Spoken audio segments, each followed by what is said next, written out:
Stanford University.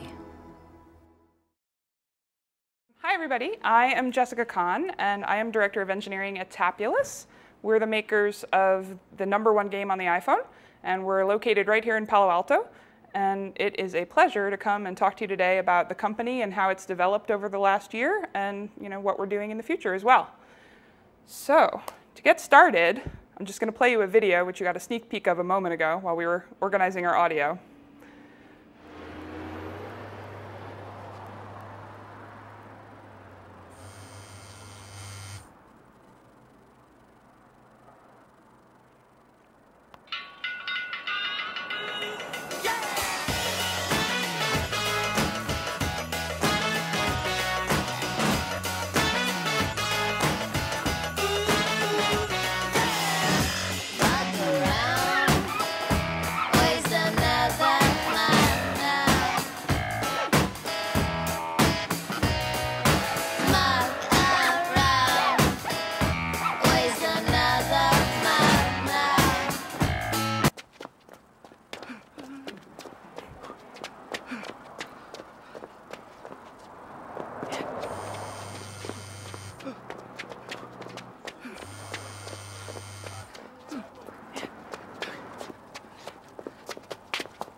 I'll call you back.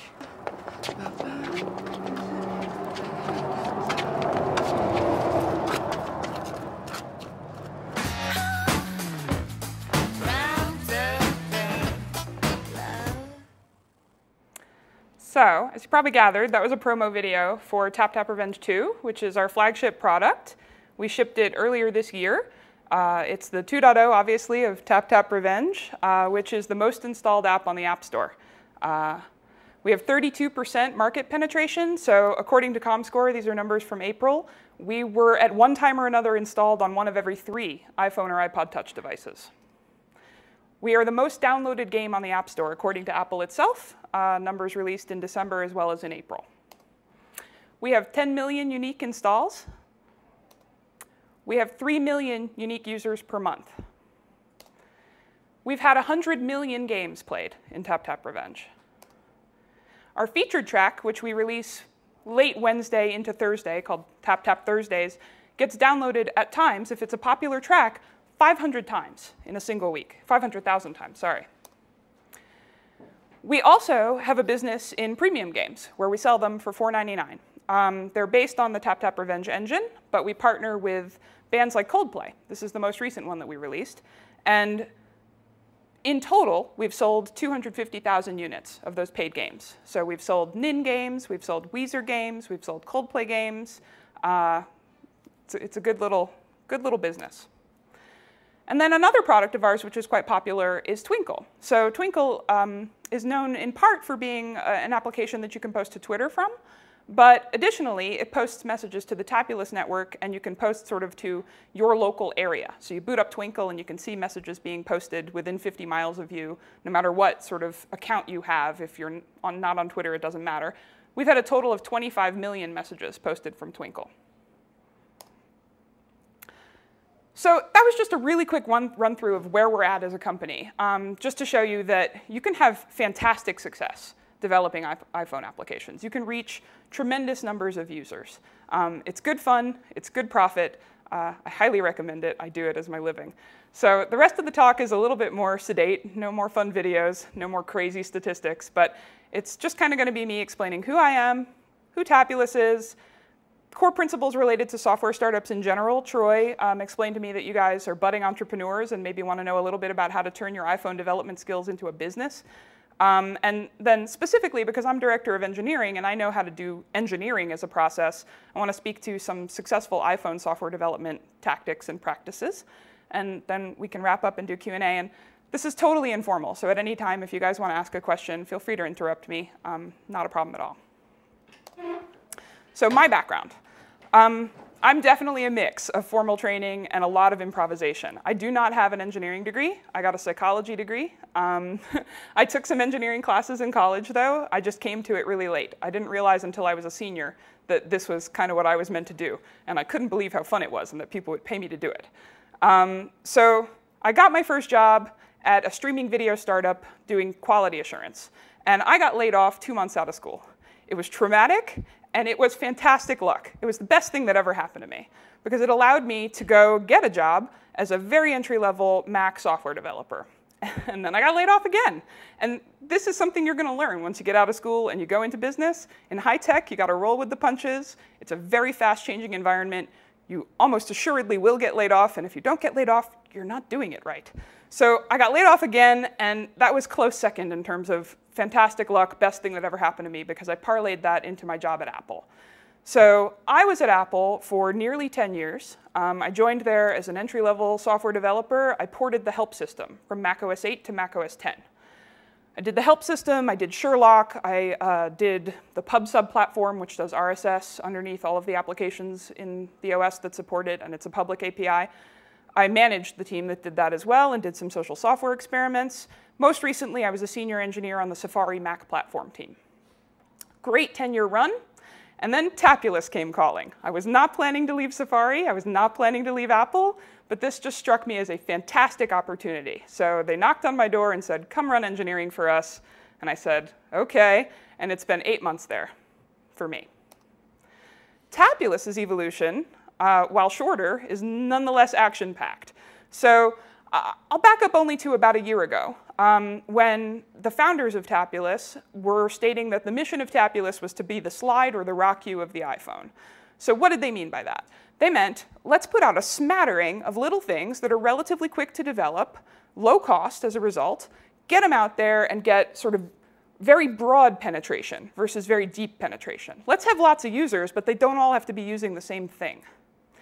Well, we did that, or started to do that, and we found that one of our things was a runaway hit, and that was Tap Tap Revenge. So by fall of 2008, we had millions of users on Tap Tap Revenge. It was growing at an incredible rate, and we kind of realized that we would be really silly not to focus our efforts on that.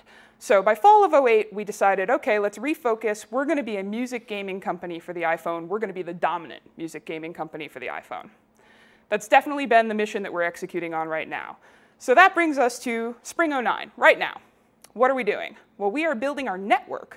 What you may not know, but what you caught a glimpse of in that video I showed you, is that we have a network behind our game.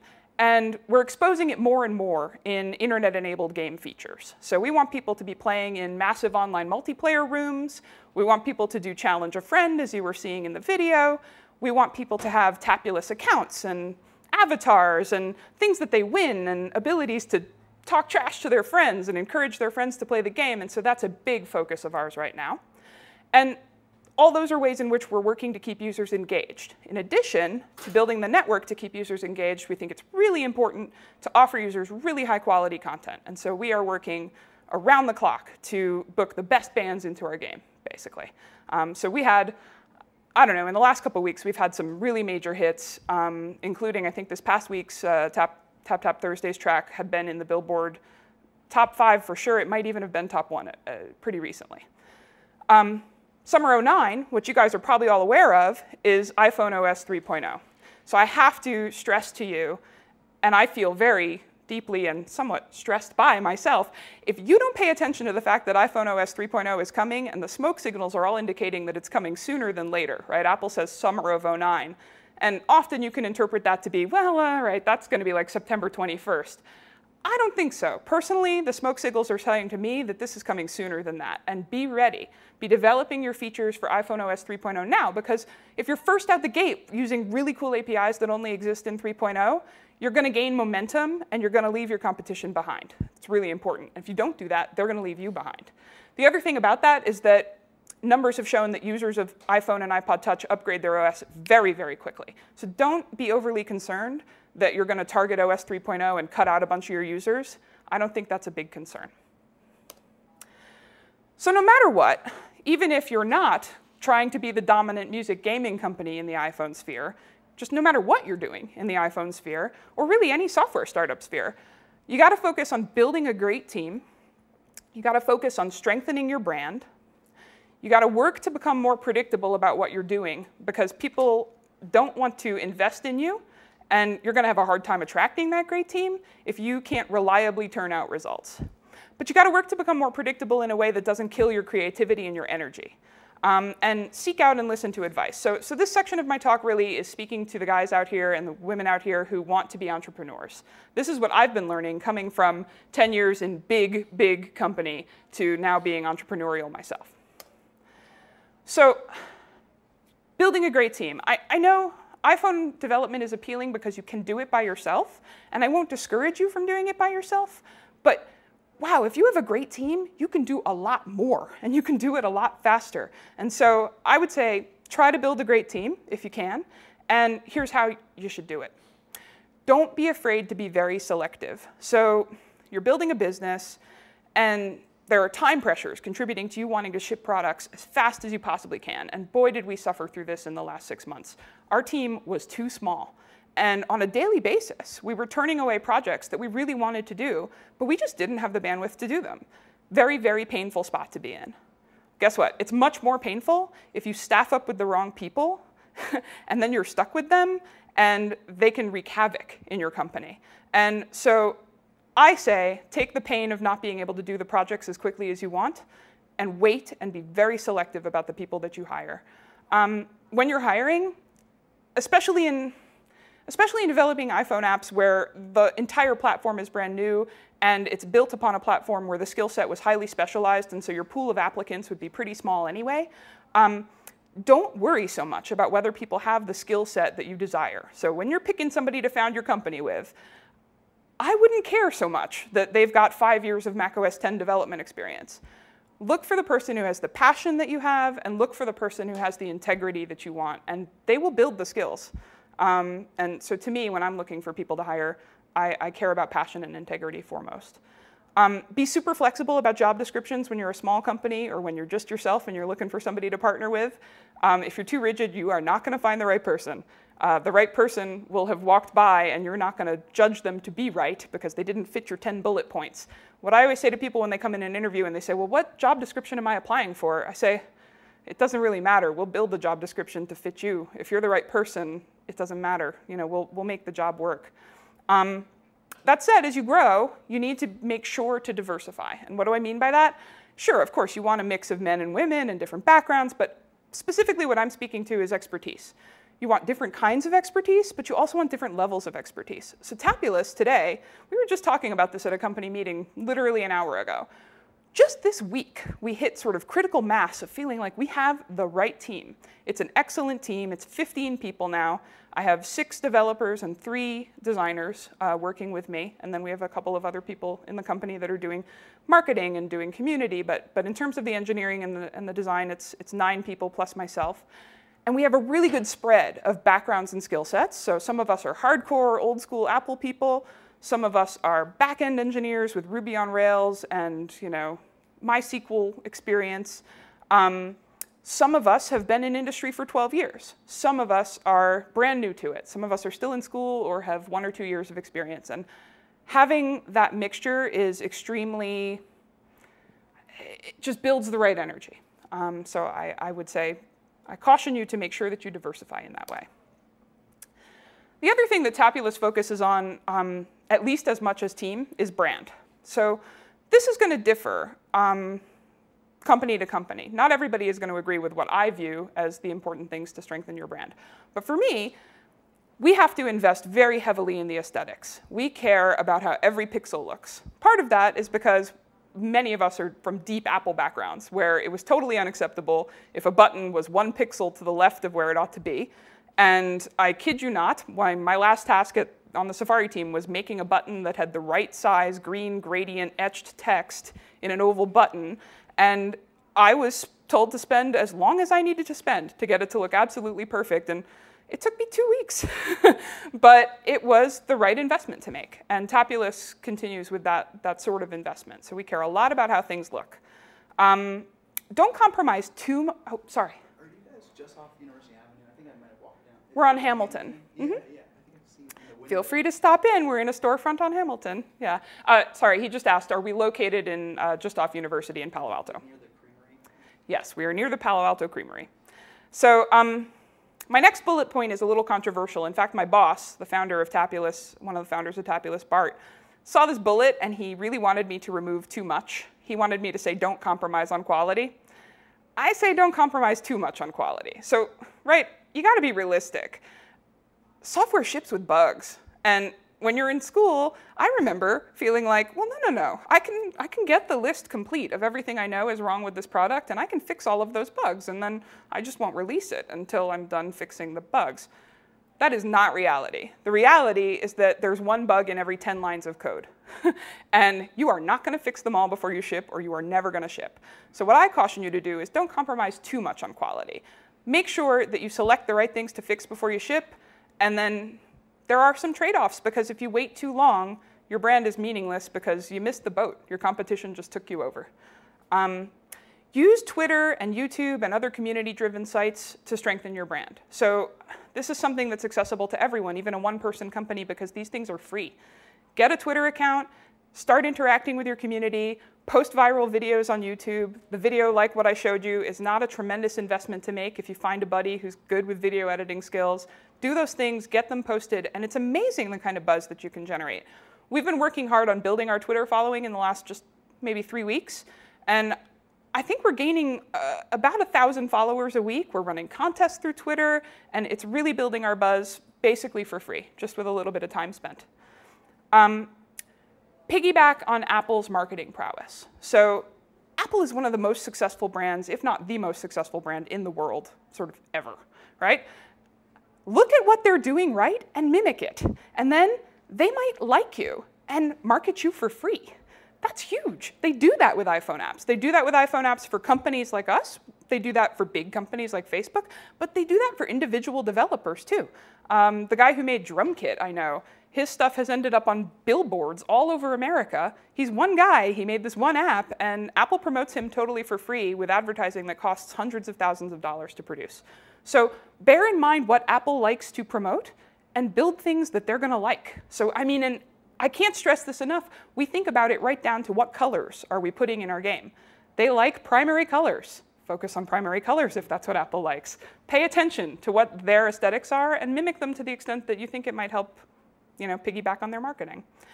The last thing I'm going to say about strengthening your brand is that in the iPhone marketplace in particular, those store rankings and ratings, you may think they're kind of BS and that people are gaming them all the time and, oh, the ratings stink because it's too easy for people to accidentally submit a 1-star rating, or, oh, it's not fair because they, value the ratings of people who uninstall your app too much, and then it's the people who keep your app and love it, never get a chance to rate it. All that may be true. Too bad. Those ratings and those rankings really matter. Do not disregard them. So we make a ton of decisions about how quickly we're going to do something and what we're going to do based on how our rankings are trending and how our ratings are going. So at the moment, just to give you a really concrete example, Tap Tap Revenge 2, which is our flagship product, is 3.5 stars. That's completely unacceptable. That means, people like us. We want people to love us, right? We've got 10 million users who all together think, yeah, this is pretty good. Well, if we can get it up to 4 stars, how many more millions of users are we going to have? Probably a lot. And so pay attention to those ratings and keep yourself at 4.5 stars if you possibly can. OK, so that's enough about brand, enough about team. Again, so let's say that you're building yourself a business. You're not just sort of a singleton iPhone developer. You're building a business. A really important thing to learn to do is to become more predictable. So this is not the fun part of my job, right? This is the part of my job that is totally not sexy. But you need to know exactly what needs to go into any given release. So don't fly by the seat of your pants if you can possibly help it. Sit down and plan your releases out. Get a ticket tracking system in place. There are tons of good free ones where if you're just 1 to 5 users or so, sign up online, use the ticket tracking, get serious about it. That allows you to track how long it takes to get that work that you planned for done. So you'll know, OK, in May, I planned to do these 10 features and these 4 bug fixes. And wow, here it is July, And I finished all those, but then along the way, 10 more things got added. And you can look back and see, OK, it took me 2.5 months to do these 25 things of this rough complexity. Therefore, I know the next product I'm going to make of this similar complexity is going to take me 2.5 months. That's really, really valuable if you're trying to build a business out of this. If you have a team, get status from your team regularly. My team hates this. It's terrible. I feel awful every morning that I do this to them, and yet it's totally necessary. Everyone is on the phone at 9 a.m., and they're telling me what did they do yesterday, and what are they doing tomorrow, and are they blocked, and do they need assistance? It takes 15 minutes to get that status from 9 people. It's not that big a deal. It's 15 minutes of pain every morning, but I can't even tell you how much better we're executing on being able to get products out the door quickly, having put that process in place. And a buzzword that you could pay attention to about that is Scrum. You may have heard that before. It's a project management style. You can do a little Googling about it. So I am not like a Scrum lunatic, but one thing from Scrum that's very helpful is this status retrieval from your team on a regular basis, probably early in the morning, real quick.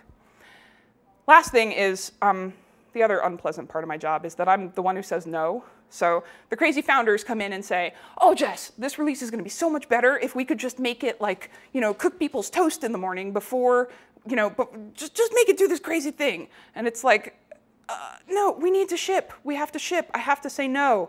And so become super conservative when you're getting ready to ship. You can put that next feature in the next release. You'll finish this one, and you'll start on the next release right away. So finish this one. At the very end, I'm a big proponent of code reviews. So a little secret about the Safari team, which is going to sound draconian. Nothing gets checked in on the Safari team without a code review.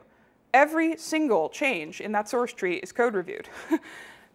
That's draconian to a degree that I could not make swing at Tapulous. No way are my guys going to be like, yeah, I'm not going to check anything in until we get a code review. Not going to fly.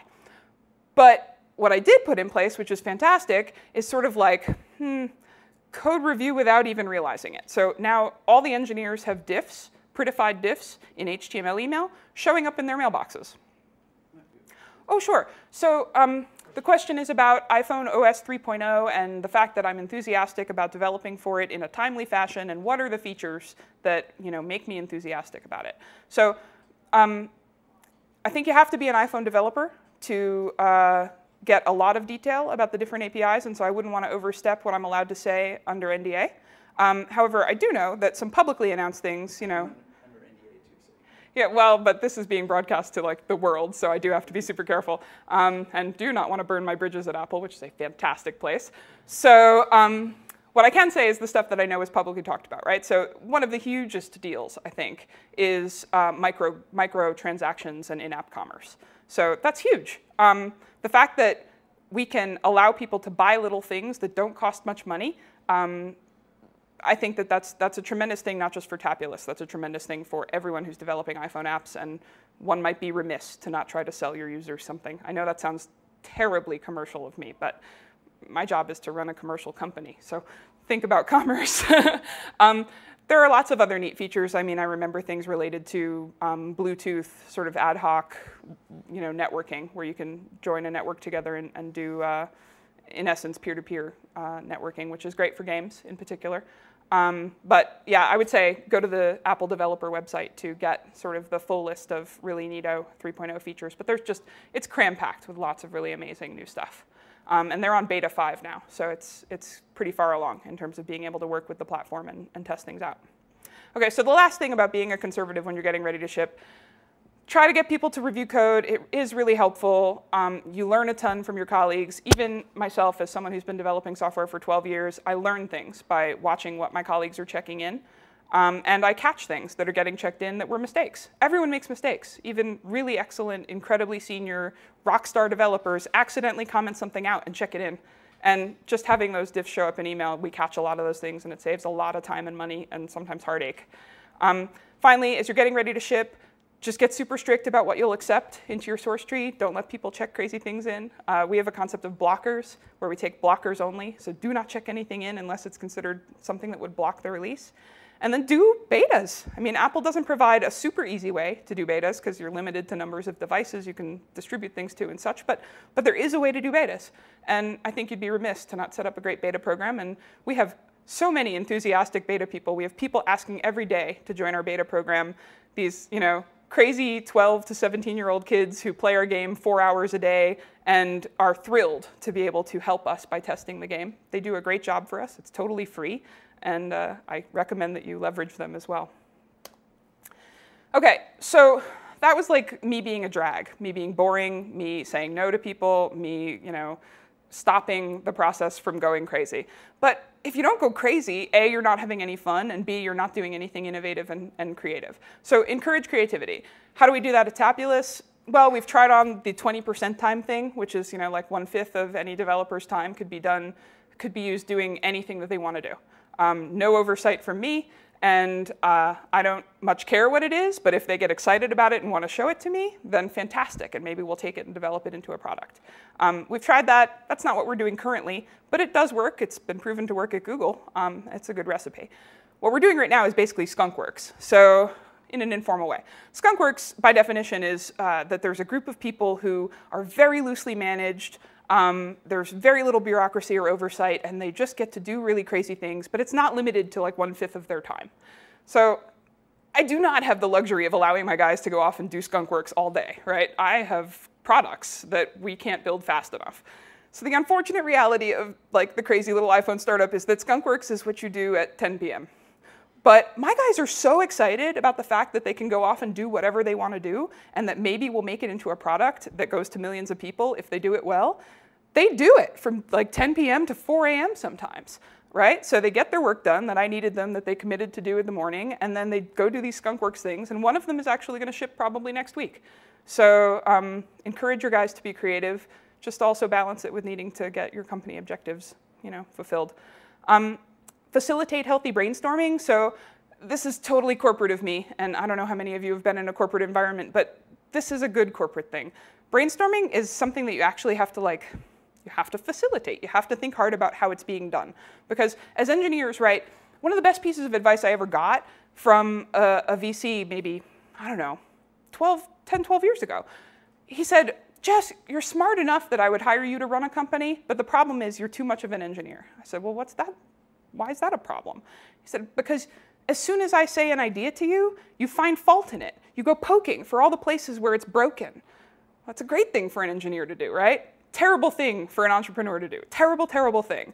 And so this is why I say you have to facilitate healthy brainstorming, particularly in an engineering organization, because no ideas are going to make it through to being able to be developed, because all your guys are going to very healthfully pick them apart and break them all down. And so pick someone who's really good at sort of bolstering new ideas and encouraging people to be creative and not shooting things down, and make sure that those ideas are sort of facilitated through to being thought out and being able to be acted upon. And finally, stay flexible. So again, I think I said earlier that you're doing it wrong if you don't get laid off. If you're working in high tech, right? You're not taking enough risks, probably. Similarly, if you're trying to build a startup and you don't change course probably like by 90 to 180 degrees every several months, you're doing it wrong, probably. I mean, I can't say that with 100% surety, but it's pretty likely that if you're not being flexible enough that you're changing course to meet changing market demands and new things in particular in this marketplace from Apple, you're doing it wrong. So just stay flexible and change your company's plans as needed and periodically. Last thing in the boring part of the talk, and then I'll get a little more engineering on you. I had to learn to seek advice from people because, right, with 10 years at Apple, I wasn't allowed to talk to anybody about what I worked on other than my 10-person team. No one could know who I was. No one could know what I worked on. I wasn't allowed to talk to customers. I couldn't go out and have coffee with peers of mine at other companies. I certainly couldn't talk to any of our current or potential investors. So one of the really awesome things about working in the Bay Area in particular and in a software startup is that, wow, is this area packed with incredibly intelligent people who are all doing wild and crazy and really exciting things. And it's very convivial. It's almost like being in a university environment where people actually, I mean, it's competitive, but people also want to share advice, talk about what they're doing, help each other out. And so take advantage of that would be my advice. Okay, so a little more engineering savvy stuff now. What are the successful iPhone software development practices that I've figured out over the last 8 months? Backing up though, what did I learn in school? If you struggle with a crazy bug and you start to suspect the compiler, as I bet many of you have, you're wrong. It's not the compiler, it's totally you. What I learned at Apple. Actually, it might be the compiler. So at Apple, right, I was working on these bleeding edge operating systems. The tools were changing out from under us all the time, and there were crazy compiler bugs. So now I arrive at Tabulous, and it's a mix. So now the crazy bugs, well, they're probably not the compiler, but it may very well be some crazy edge case in this brand new platform, and it's not to slight the platform, it's fantastic. It's extremely rich, it moves extremely quickly, and it's very new. And it's highly advanced considering it's less than 2 years old. Fact is, whether it's the tools or whether it's you, blame is unimportant. You have to tackle the problem. It doesn't matter where it came from.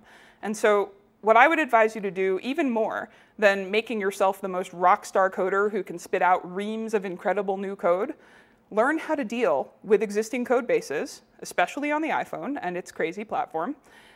Hone your problem-solving skills this way. You can never, ever, ever be too good at GDB. I mean, I've been using GDB for 12 years. There are things I do not know how to do in GDB. I ought to know how to do them. I should set aside 10 minutes every day for learning a new thing in GDB. I recommend you do the same. You can never be too good at Googling things.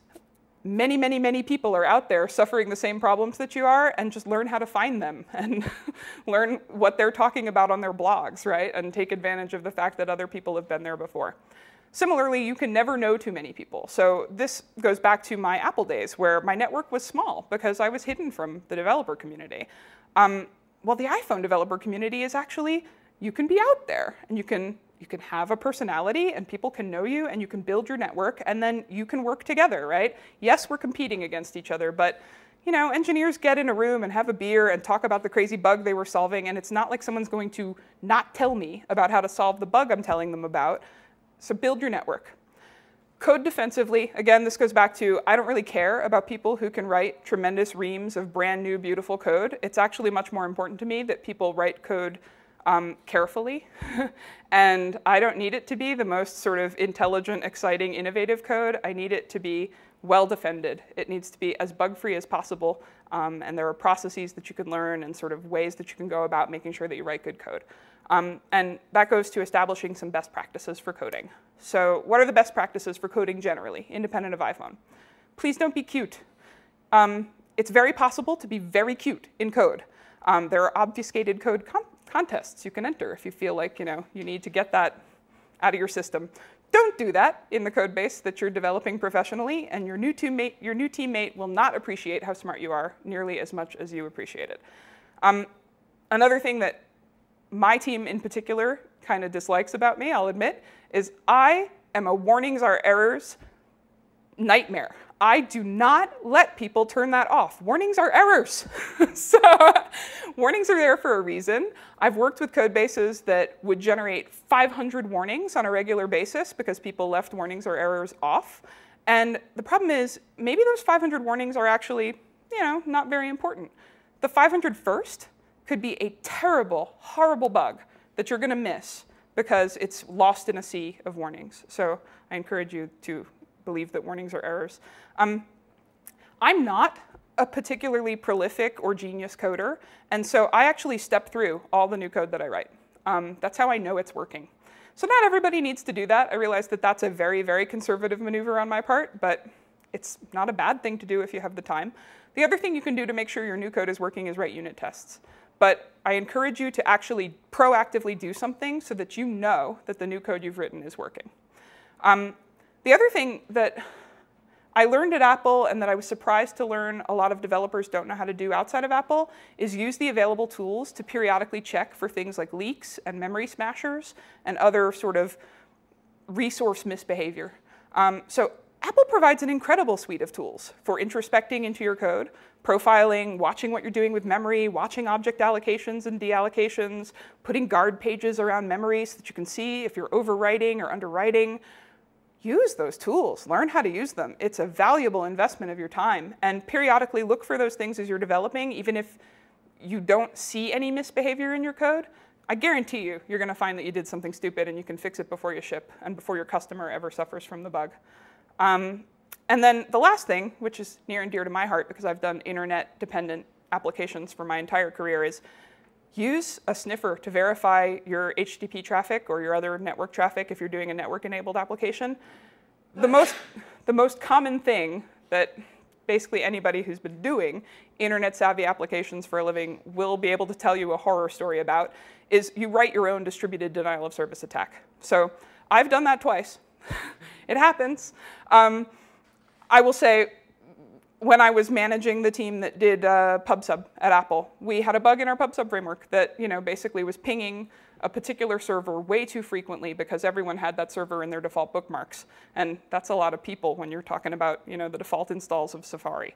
And more recently at Tapulous, we had this problem as well. There was a bug in TTR2 in the first version in .0 where the way that we get ad configuration from our server there was a bug, and it was essentially a DDoS against our own servers, and it's a nightmare to deal with that. So what I encourage you to do is proactively use an HTTP sniffer. HTTP scoop is my favorite. It's really, really easy. And watch your packets and make sure that you're not doing something crazy. OK, so iPhone-specific best practices.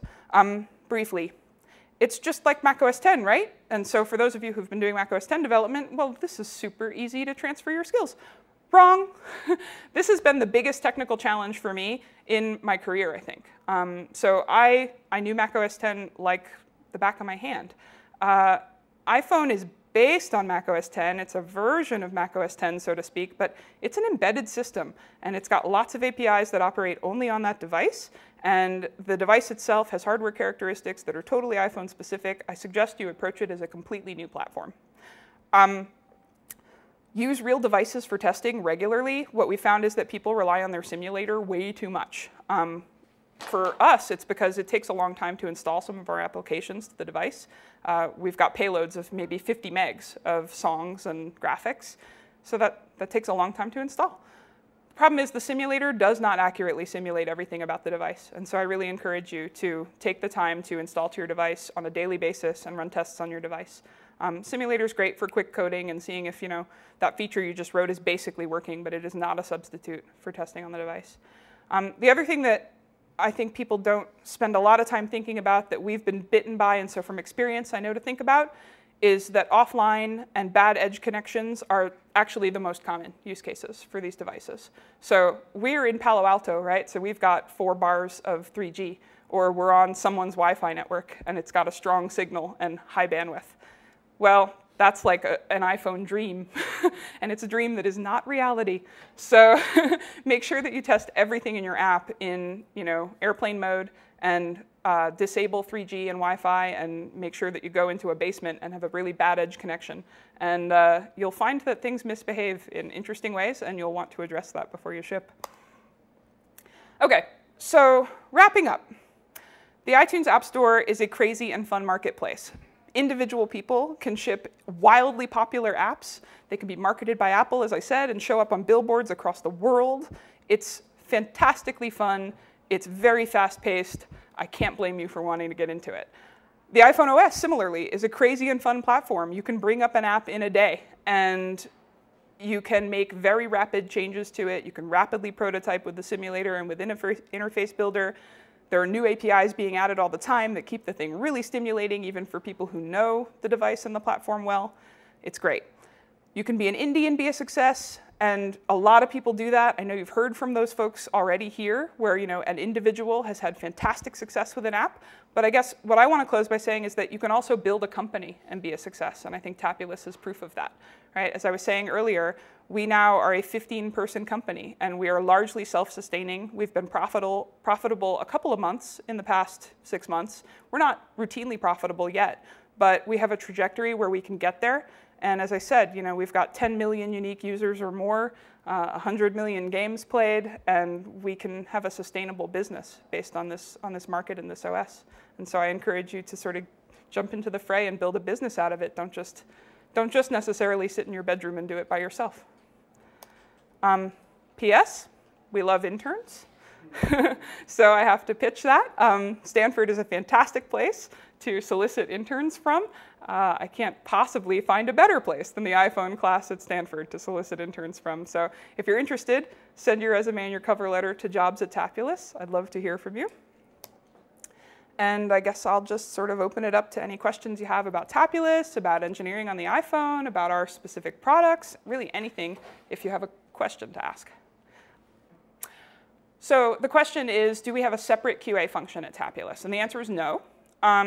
A lot of that is basically because we're a scrappy little startup, right? And so we are very careful about how we spend our money, and we have limits on headcount. And so at the moment, we don't have the ability to take on a full-time QA person. Some of that, though, is also my Apple pedigree. Although there are dedicated QA people at Apple, and they're fantastic, the burden of initial quality assurance in any given product is definitely very heavily placed on the individual engineer at Apple. And so again, I don't believe that that's a complete substitute for having a professional quality assurance engineer. I would love to have one. But I do think you can do a lot as an engineer to test your own code, test your own products, and just build that into sort of the vibe and the religion of your company.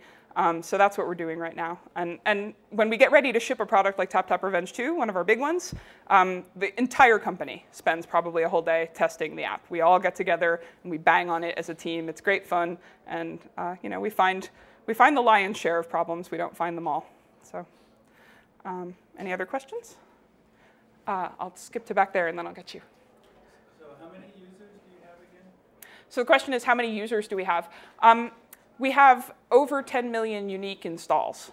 So that's per device versus per user. We can't know about individual human beings, but probably about 10 million. So my question.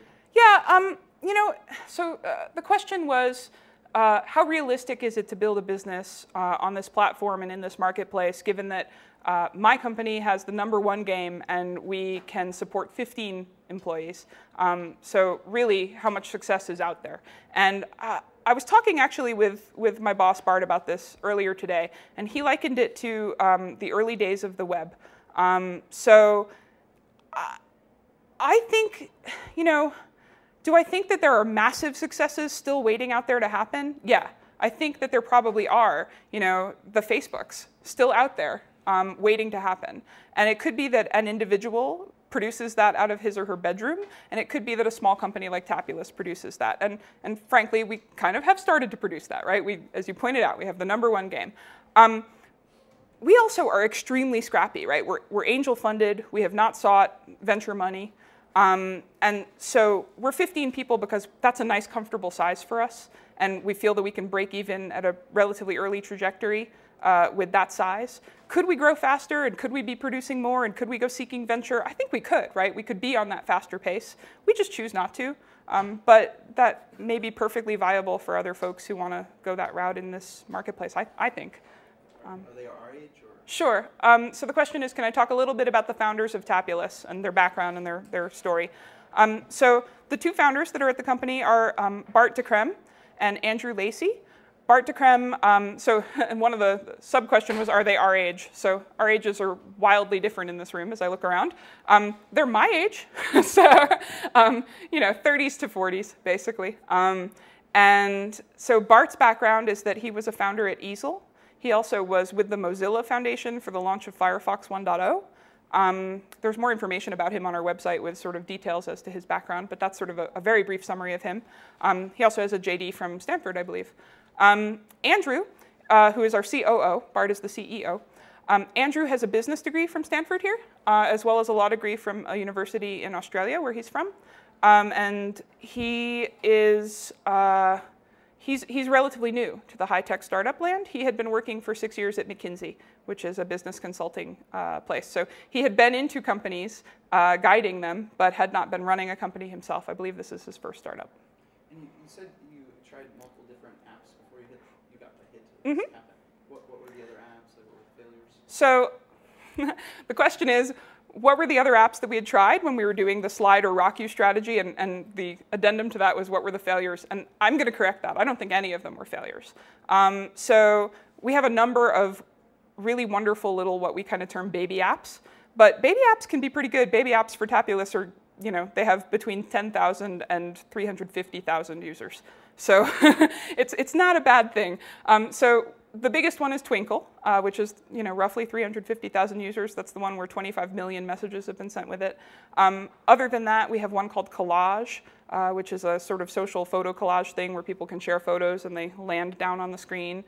We have Fortune, which was actually made by Kyle McComber, who I think is sitting back there. He was our intern last summer, and it's a fantastic little app. Fortune cookie that you can crack open by shaking and interacting with the iPhone. You can submit fortunes as well. A bunch of other ones. They're on our website, so I would check tapulous.com. But in total, I think we've got about I want to say 11 or so offerings out on the App Store right now. That's a really good question. So the question was, we have a bunch of these apps that are premium apps that I said very quickly were based on Tap Tap Revenge in terms of their core technology, but we build these different premium apps for Coldplay and Nine Inch Nails and Weezer, and we did a dance one with a mixture of DJ music in it. So how do we manage all that content? That was not a solution that was easily arrived at, and it's something worth thinking hard about. What we ended up doing is basically building a static library that is our core engine, which is stuff that is not different from game to game. And then we can really easily spawn new application projects from a template, in essence, where you can override resources and code that's in the core with customized stuff for the different applications. Really easily, I'm going to back up. I'll say straightforward versus easy. It's none of it's easy. But basically, we reuse as much code as we possibly can, and in fact, we try to ensure that it's compiled exactly the same way by using this library. It reduces our quality assurance burden by ensuring that the same code is executing sort of as much as possible. Only the stuff that we have to customize is different. No, the question is it difficult to get past Apple when we have apps that are largely the same, but just some of the content is different? In fact, Apple's review process is a black box, and I will assure you it is as much of a black box to Tapulous, which is a very large app developer, as it is to any of you. We don't get special treatment by and large, and so I can't really answer, is it difficult to get past, because I don't really know if they're, giving additional scrutiny to things like that. But my impression is actually that it might be slightly easier, right? If it's quite clear that it's an incremental change from something that they've already approved, my impression is it might be slightly easier to get it reviewed. But again, that's total speculation on my part. In the front?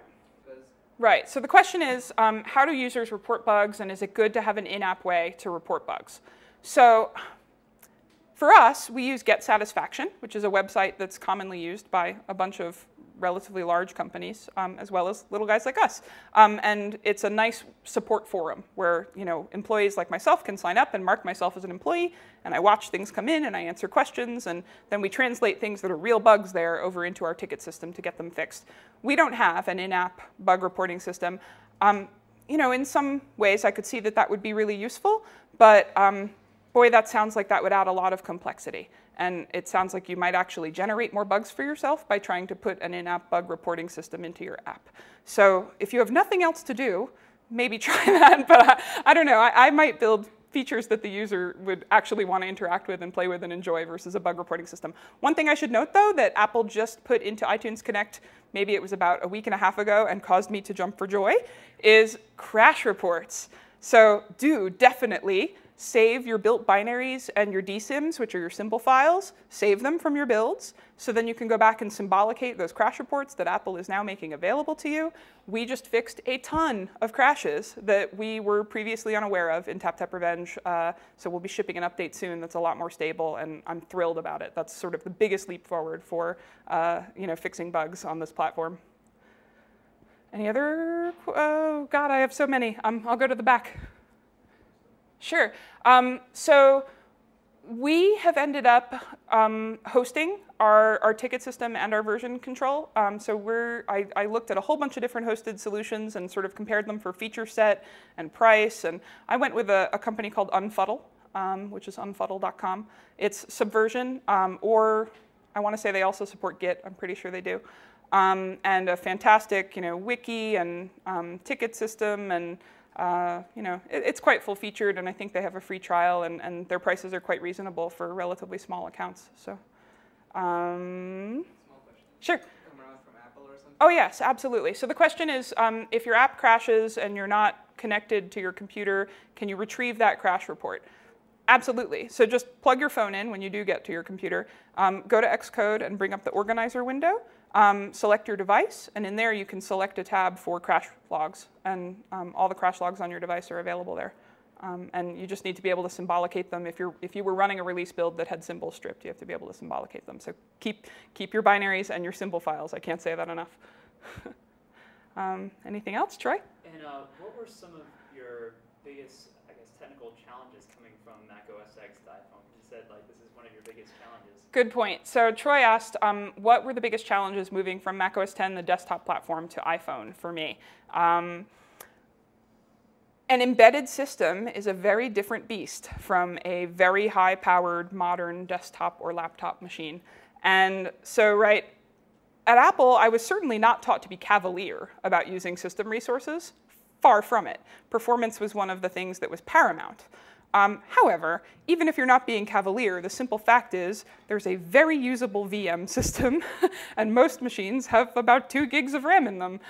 So that actually far and away has been the single biggest challenge, because even though I'm the ripe old age of 34, I learned to program already in a time where RAM was relatively cheap and ubiquitous, and so you did not pay much attention to how much you were allocating or at what time.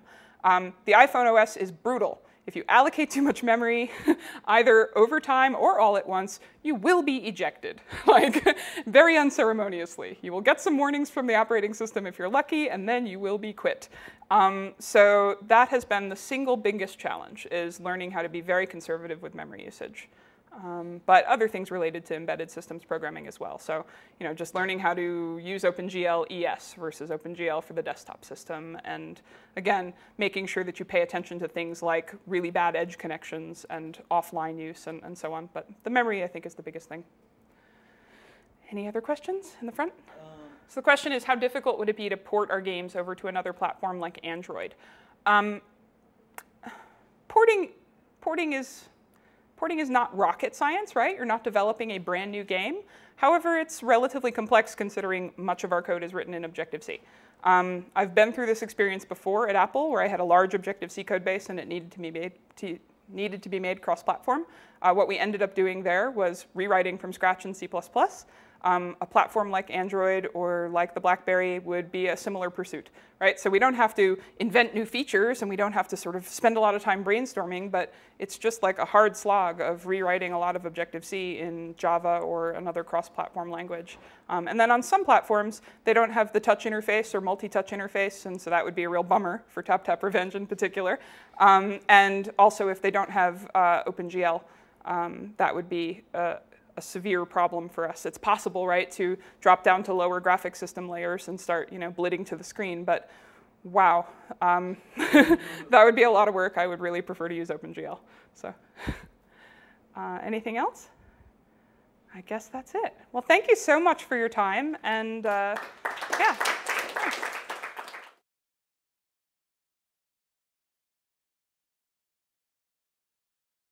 For more, please visit us at stanford.edu.